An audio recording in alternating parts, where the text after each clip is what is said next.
Hello दोस्तों, कैसे हैं आप सभी लोग। आप सभी का स्वागत करता हूं फिर से अपने चैनल नॉलेज बाईजी पर। मैं हूं आपका दोस्त अमित कुमार, लेकर आया हूं आपके लिए लीगल जानकारी। आज हम इस वीडियो में एक नए एक्ट के बारे में समझने वाले हैं जो रिसेंटली अभी लागू हुआ है, कुछ दिन पहले ही।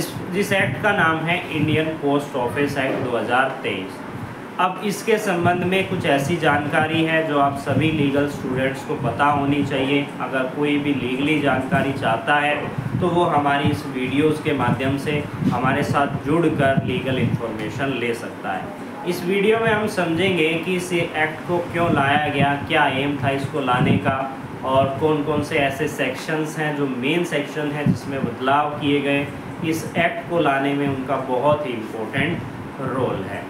तो सबसे पहले जान लेते हैं कि इस एक्ट को कब राज्यसभा लोकसभा में पास किया गया, कब एसेंट जो है प्रेसिडेंट की ली गई, कब ये लागू हुआ है। तो सबसे पहले बात करें तो इसे राज्यसभा में 10 अगस्त 2023 को इंट्रोड्यूस किया गया था।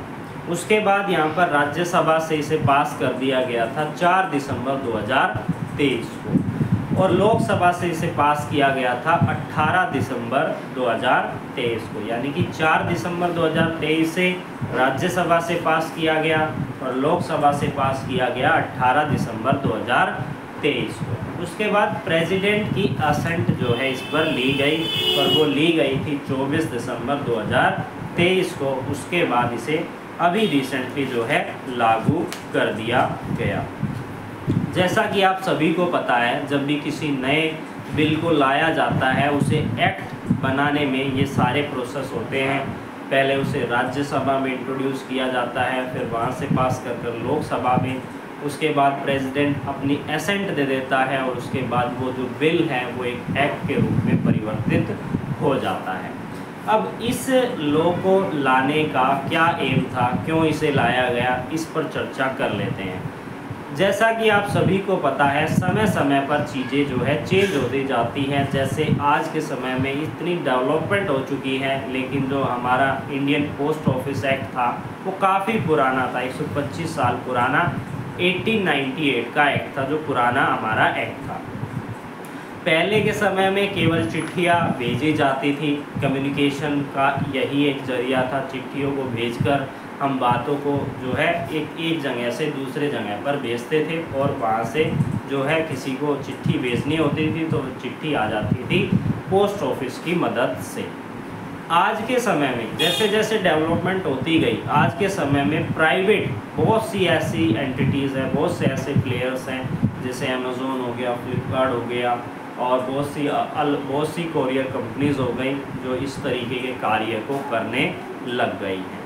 क्योंकि सामान को कम समय के अंदर जो पहुंचाने का एक रिवाज बन गया, क्योंकि हम चाहते हैं, सभी व्यक्ति चाहते हैं कि उसके सामान की डिलीवरी, उसका जो लेटर है वो कम समय में चला जाए। तो यहाँ पर एक तो सबसे बड़ा कारण था कि प्राइवेट एंटिटी यहाँ पर इन्वॉल्व हो गई कोरियर या किसी सामान को भेजने में। पहले के समय में ज़्यादातर चिट्ठियाँ ही भेजी जाती थी। आज के समय में हर चीज़, कोई सामान आप भेज रहे हैं, कोई पैकेजिंग करके आप कुछ भी भेज रहे हैं, उसको कोरियर के माध्यम से जो है पोस्ट ऑफिस के माध्यम से आप डिलीवर्ड करते हैं किसी दूसरे व्यक्ति को। पहले केवल गवर्नमेंट इंडियन पोस्ट ही थी जो एग्जिस्ट करती थी, जो इस तरीके के लेटर्स को जो है डिलीवर्ड करती थी, लेकिन आज के समय में प्राइवेट बहुत सी कंपनियां हैं जो कि ऐसे कार्य को करती है। और समय समय पर हमें बदलाव करना भी हमारे लिए ज़रूरी है, ताकि हम चीज़ों को और अपनी सोसाइटी को डेवलप कर सकें। और इसमें एक ये भी इम्पोर्टेंट चीज़ जो आपको समझनी है कि जब ये कोरियर किए जा रहे थे, जब ये कोरियर प्राइवेट कंपनी द्वारा अभी भी किए जाते हैं, तो इसमें यहाँ पर बहुत से ऐसे सामान थे, बहुत से ऐसे आइटम थे, पैकेजेस थे, पार्सल्स थे, जिसमें कि पब्लिक सेफ्टी के लिए उसमें ऐसा सामान भेज दिया जाता था जो कि सही नहीं था। जैसे ड्रग्स भेज देना कोरियर कंपनी के माध्यम से, पोस्ट ऑफिस के माध्यम से। अब वो चेक तो नहीं करते हैं इसके अंदर, पर वो तो स्कैन करते हैं और उसको आगे भेज देते हैं। या फिर कोई ऐसी इन्फॉर्मेशन जो कि बहुत ही ज़्यादा गंभीर रूप की इंफॉर्मेशन है, जो कि किसी दूसरे व्यक्ति को डिस्क्लोज़ नहीं होनी चाहिए। अगर डिस्क्लोज़ हो गई तो यहाँ पर पब्लिक सेफ्टी यहाँ पर सही नहीं होगी। जैसे कि कोई आपदा आने वाली है, उसके बारे में कोई इन्फॉर्मेशन है और ऐसे में वो इन्फॉर्मेशन किसी के हाथ ना लगे और वो डेंजरस है सभी के लिए, ऐसी इन्फॉर्मेशन के संबंध में स्टेप लिए गए। तो नया जो हमारा एक्ट है उसका सेक्शन नंबर हमारा 9 है, जो एक तरीके से सेंट्रल गवर्नमेंट को एम्पावर्ड करता है कि वो किसी भी ऐसे ऑफिसर को अपॉइंट करे जो उस सामान को, जो उस आइटम को, जो उस पैकेज को, जो उस कोरियर के आइटम को जो है एक तरीके से रोक सकता है, जिसको वो डिलीवर्ड कर रहा है कोई व्यक्ति किसी दूसरे व्यक्ति को, और उस आइटम को वो ओपन कर सकता है, उसे देख सकता है। अगर उसको संदिग्ध लगता है, उसको डाउट है कि इसमें कुछ ऐसी चीज़ है जो समाज के लिए, जो पब्लिक के लिए सेफ़ नहीं है, तो वो ऐसे सारे कार्य वो कर सकता है और उसे कस्टम ऑफिस को, कस्टम अथॉरिटी को भी उसे भेज देगा, क्योंकि वो पब्लिक सेफ्टी के लिए वो कोरियर करना सही नहीं है।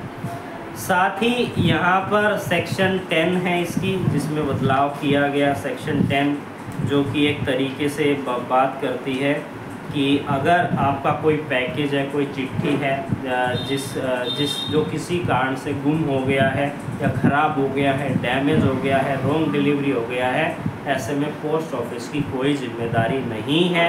यह भी एक बहुत बड़ा पॉइंट जो है निकल कर आया है। इसके बाद बात कर लेते हैं अगले पॉइंट की, जो कि हमारा कहता है कि इसमें अगर कोई भी आपका सामान गलत डिलीवर्ड होता है, कोई भी डैमेज होता है, सामान कोई गुम होता है, तो ऐसे में जो पोस्ट ऑफिस है उनके ऊपर कोई जो है पेनल्टी, उनके ऊपर जो पेनल्टी लगती थी वो अब नहीं लगेगी। जो पोस्ट ऑफिस वालों के ऊपर पेनल्टी लगती थी, जो लोग अपने सामान को बेचते थे, उस पेनल्टी को भी जो है रिमूव कर दिया गया है।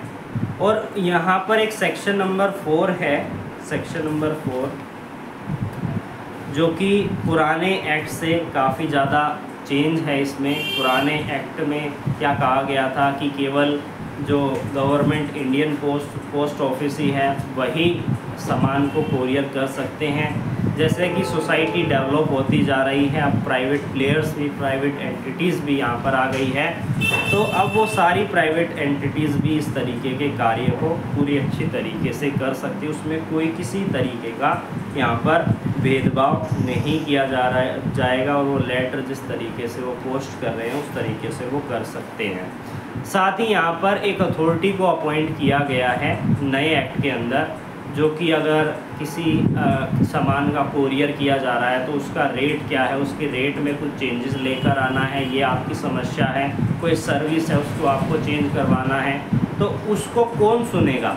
तो उसके लिए पहले जो अथॉरिटी थी उसमें जो है सेंट्रल गवर्नमेंट यानी केंद्र सरकार से आपको जो है सहमति लेनी होती थी, उसके बाद ही उसको चेंज किया जाता था। तो इसमें काफ़ी ज़्यादा समय लगता था, लेकिन अब director general of postal service के रूप में उसे हेड कर दिया गया है, उसे नियुक्त कर दिया गया है, जो इस तरीके की सारी समस्याओं को देखेगा।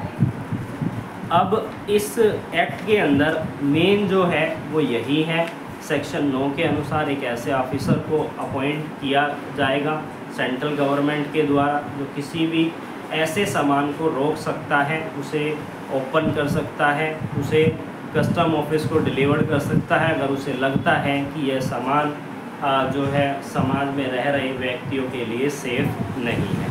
इसका ऑब्जेक्शन भी किया गया, इसको अपोज भी किया गया, इसका विरोध भी किया गया कि ये तो हमारी प्राइवेसी का वायलेशन है। अगर आप इस तरीके से हमारे किसी भी सामान को ओपन करने लगे तो फिर क्या प्राइवेसी रही? कुछ प्राइवेसी रहेगी ही नहीं। साथ ही यहाँ पर ये भी कहा गया कि अगर हमें किसी अर्जेंट में किसी सामान को डिलीवर्ड करना है और आप उसे ओपन करके आपका ऑफिसर उसे ओपन करके बैठ गया है तो उसमें डिले होगा, तो कौन इसके लिए जिम्मेदार होगा? तो यही कुछ चेंजेस थे। इसके अलावा आपको एक्ट को आप ऑनलाइन डाउनलोड कर लीजिए या फिर आप इसके एक्ट को ख़रीद लीजिए और उसको एक बारी रीड कीजिएगा। तो डिटेल में फिर से हम डिस्कस करेंगे इस एक्ट पर। तब तक के लिए धन्यवाद।